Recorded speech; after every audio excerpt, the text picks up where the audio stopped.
Assalamualaikum warahmatullahi wabarakatuh. Alhamdulillahirabbil alamin. Wabihi nasta'in ala umuri dunya waddin. Wassalatu wassalamu ala asyrafil anbiya'i wal mursalin sayyidina wa maulana Muhammadin wa ala alihi wa ashabihi ajma'in.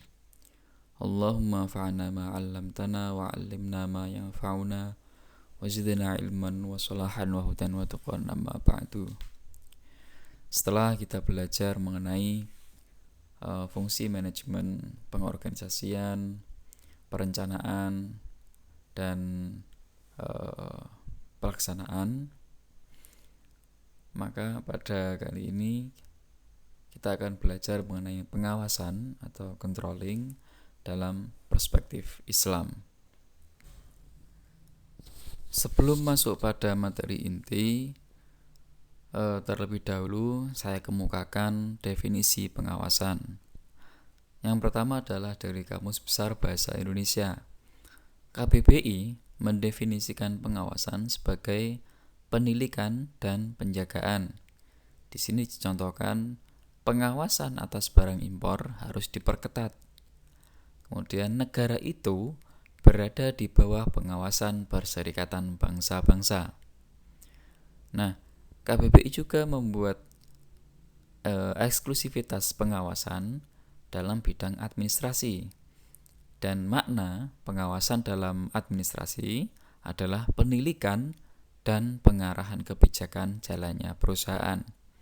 Jadi di sini dalam definisi KBBI ini itu ada beberapa fungsi manajemen, misalnya pengawasan, kemudian kebijakan jalannya perusahaan adalah bagaimana politik pengambilan keputusan atau kebijakan, lalu juga mengenai perencanaan, karena kebijakan jalannya perusahaan itu pasti tidak jauh dari perencanaan yang telah ditetapkan. Kemudian yang kedua adalah berasal dari Pak Saifullah. Ia mendefinisikan pengawasan sebagai proses pengamatan terhadap pelaksanaan seluruh kegiatan organisasi untuk menjamin semua pekerjaan dilakukan sesuai dengan rencana. Jadi gini, perencanaan itu menetapkan sesuatu, menetapkan hal-hal yang harus dilakukan dan tidak boleh dilakukan pada berjalannya organisasi, pada perjalanan organisasi. Nah, pengawasan dilakukan untuk melihat sejauh manakah rencana itu telah berjalan atau sejauh manakah rencana itu mandek gitu.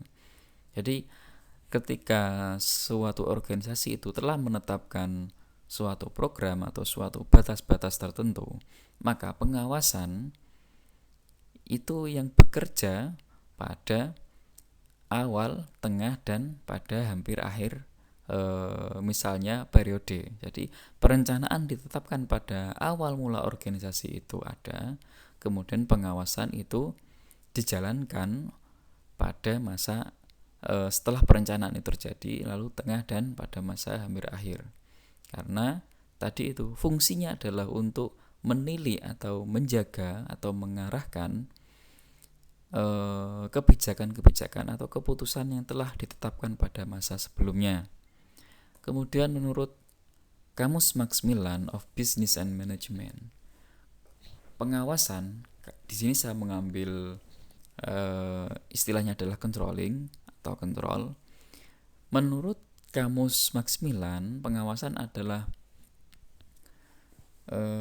fungsi dasar dari manajemen, di mana manajemen mengkomparasikan atau membandingkan kinerja yang nyata dengan kinerja yang telah ditetapkan sebelumnya.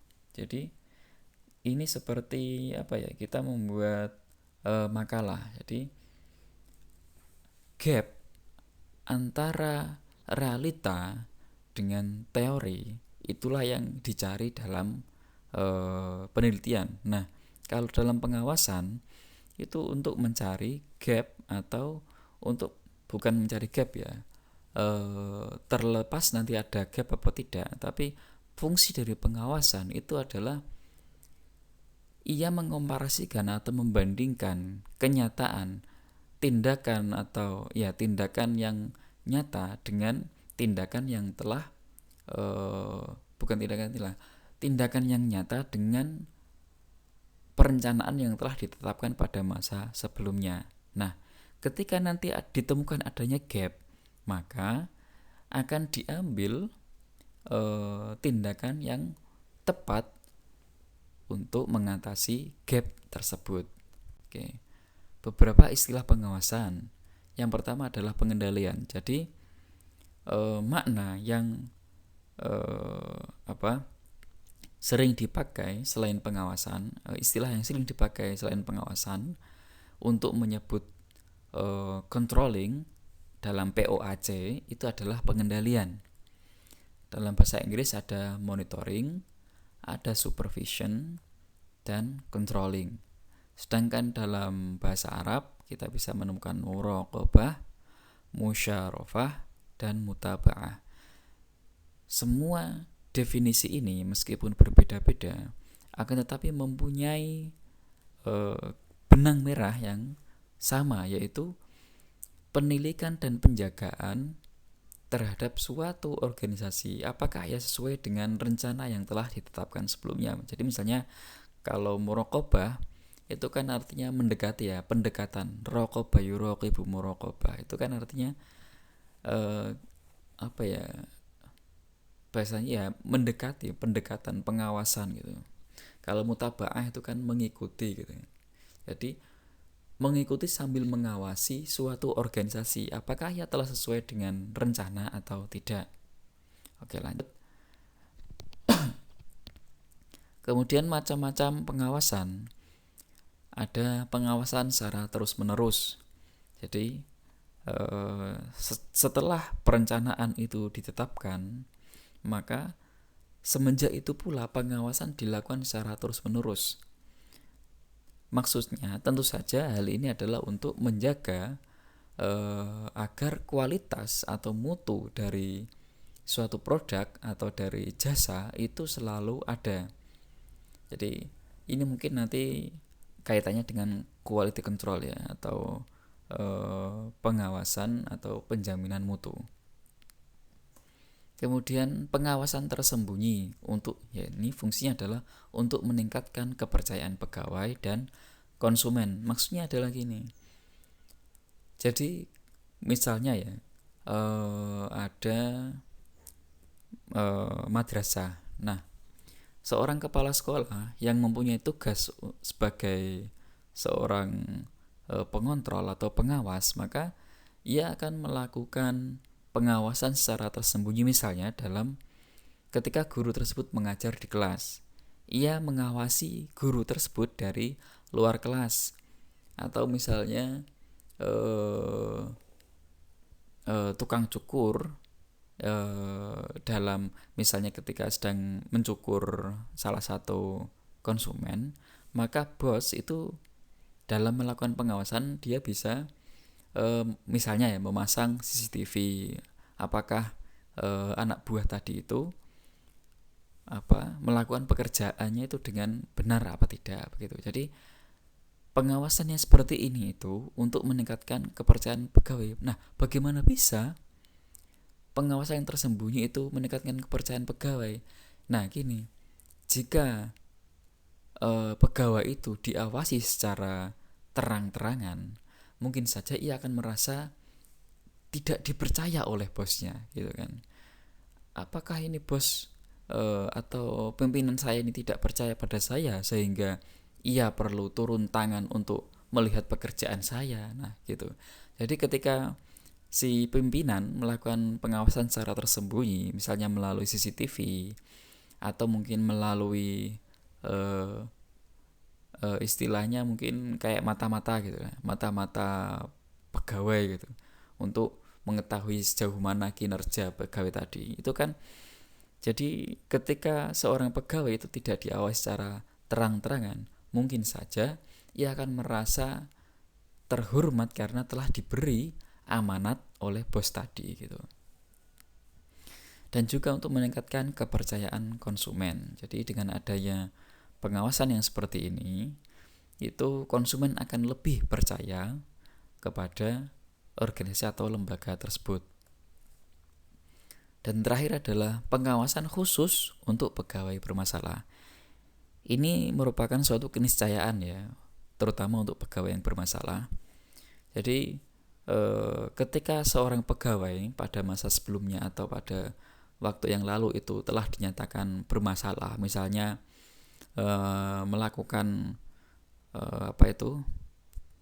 penggelapan dana misalnya, atau melakukan kesalahan pekerjaan yang secara sengaja, maka adalah suatu keniscayaan untuk melakukan pengawasan pada khusus untuk pegawai tersebut. Apakah setelah ia diberi hukuman atau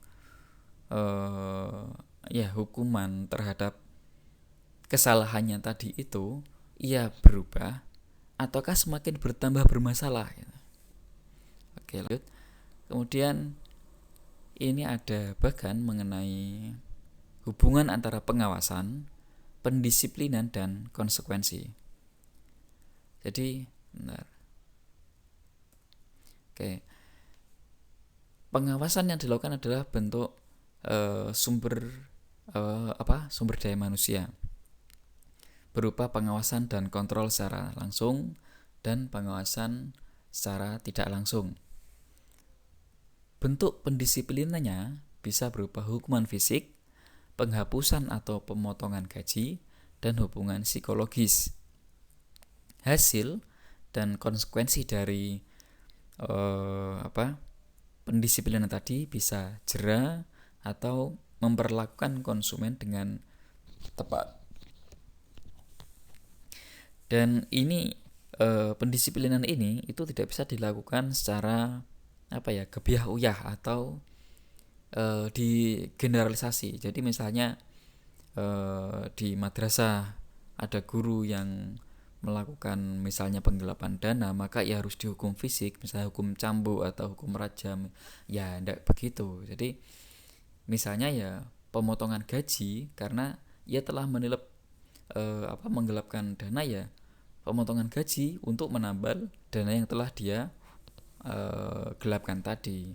Atau hukuman psikologis agar nantinya ia menjadi malu ya dengan perbuatannya tadi.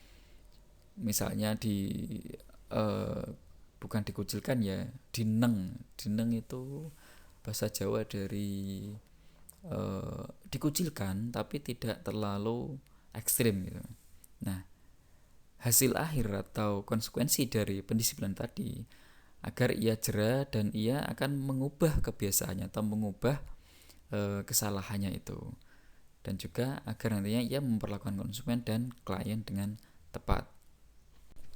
Sekarang kita masuk pada materi inti, yaitu pengawasan dalam perspektif Al-Quran.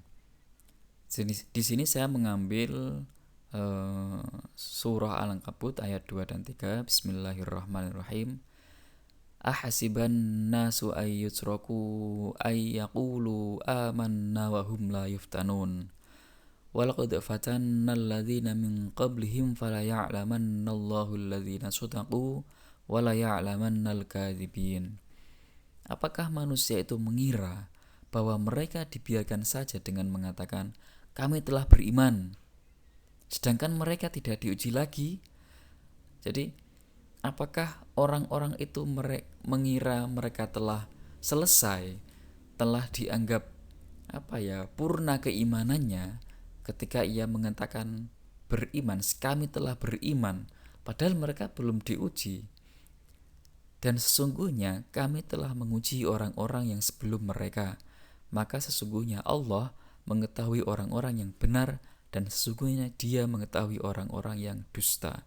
Jadi dengan adanya ujian itu akan terlihat manakah hamba yang benar, hamba yang memiliki iman yang sebenar-benarnya, dan manakah hamba yang memiliki iman yang remeh-temeh, atau bahkan ia hanya bermuka dua, munafik gitu. Maksudnya adalah gini, saya akan menampilkan Ini timeline yang sifatnya asumsi ya. Yang pertama adalah dari surat Al-Baqarah ayat 30. Jadi ini kan saya mengambil titik awal itu dari firman Allah mengenai manusia akan dijadikan sebagai khalifah di bumi.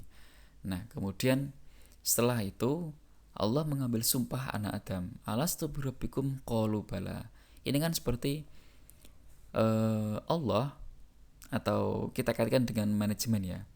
Seorang pimpinan itu membuat perencanaan, kemudian ia melakukan pengorganisasian atau ia melakukan pengorganisasian.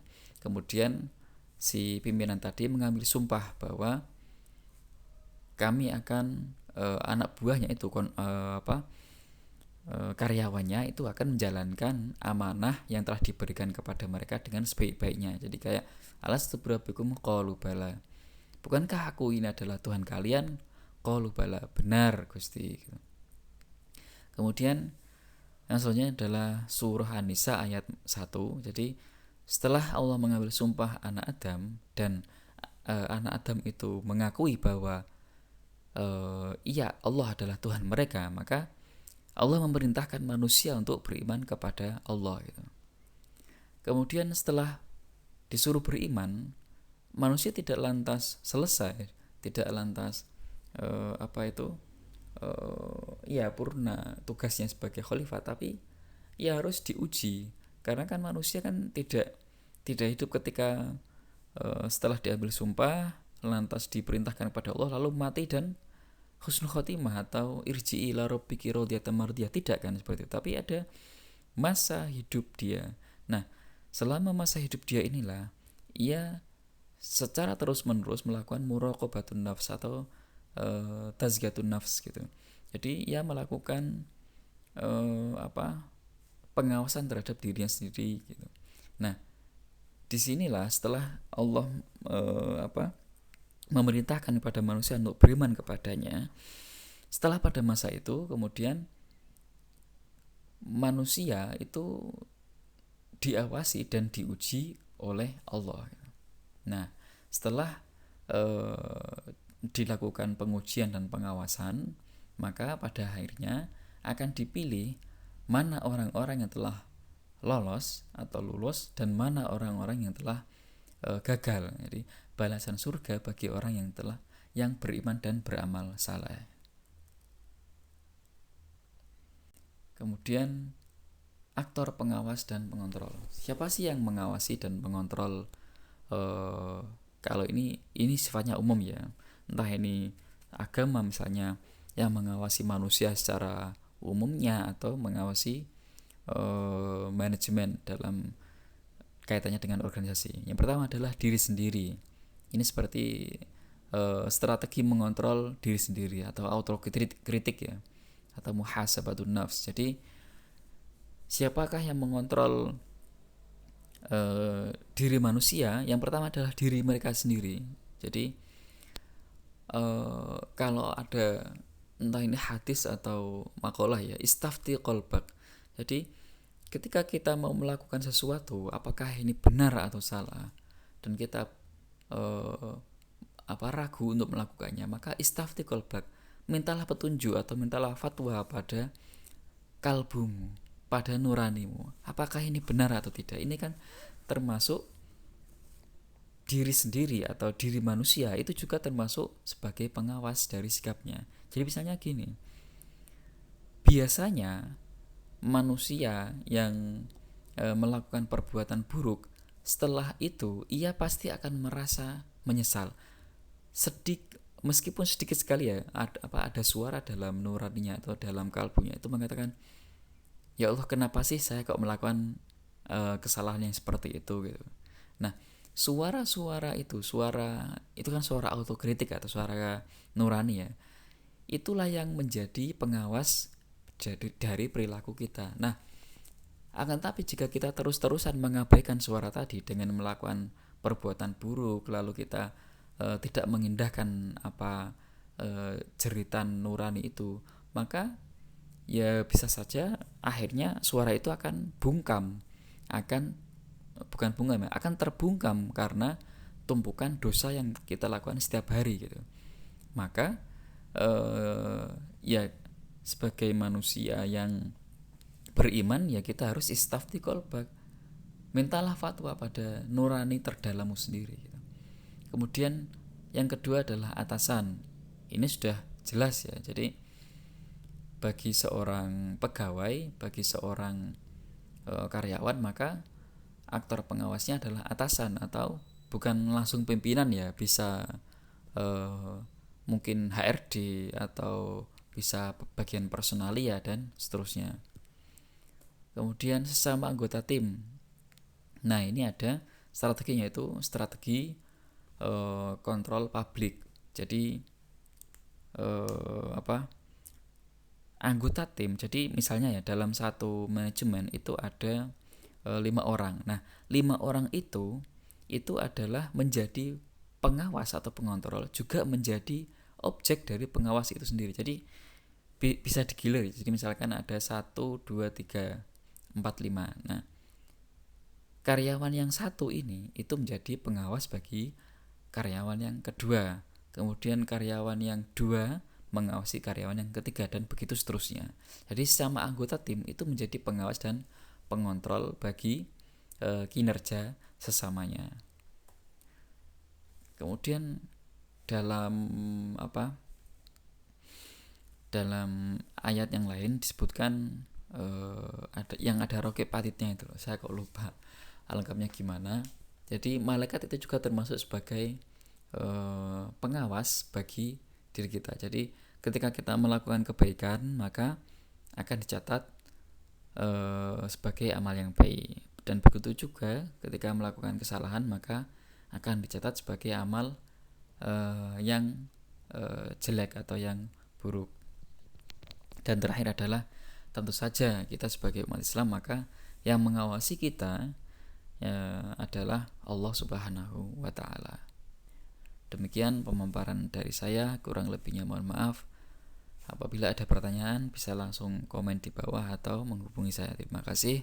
Wassalamualaikum warahmatullahi wabarakatuh.